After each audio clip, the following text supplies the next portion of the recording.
Our motivation for this work is to develop recent neural hardware for computing nonlinear model predictive control. One recent nonlinear model predictive control method that can exploit parallel neural hardware is model predictive path integral control, shown here. MPPI requires thousands of parallel GPU rollouts for smooth control. However, GPUs burn a lot of power. The resampling parallel gradient descent method blends these approaches.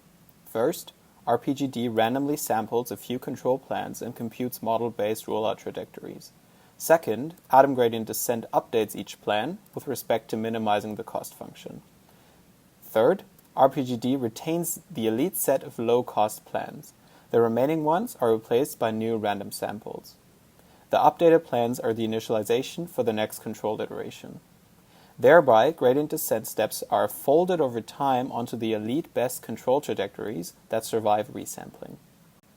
This simulated mountain car has to use momentum from the left hill to reach the target on the right hilltop. RPGD finds the optimal control, as well as RPGD without a resampling mechanism. A vanilla cross-entropy model predictive controller performs comparably well. On a Dubin's car environment, we compare our method against MPPI. There are obstacles to navigate towards a target. RPGD finds a good path, while in this case MPPI fails. This happens even though our method does 32 rollouts and MPPI 320.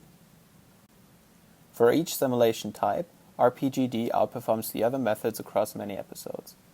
Each dot here represents the average control cost for one episode. On a simulated cart pole, RPGD works a bit better than the other methods. For mountain car, the outcomes are bimodal depending on the initial car direction, but again RPGD works better on average. The same is true for Dubin's car. We implemented RPGD to control an F1/10 simulated car. Our lap times are substantially shorter than the ICRA 22 winner. It makes RPGD a good candidate for ICRA 23 F1/10 competition. RPGD can also robustly control the physical cart pole. Compiling the network, doing the autograd. Now execution starts on the now it's stabilizing in the middle, and now we activate the dance. Now it's dancing between the two limits. It fell down once, but it's dancing between the two limits of the cart track. Now I'm going to perturb it. It recovers, perturb it. It's trying to recover.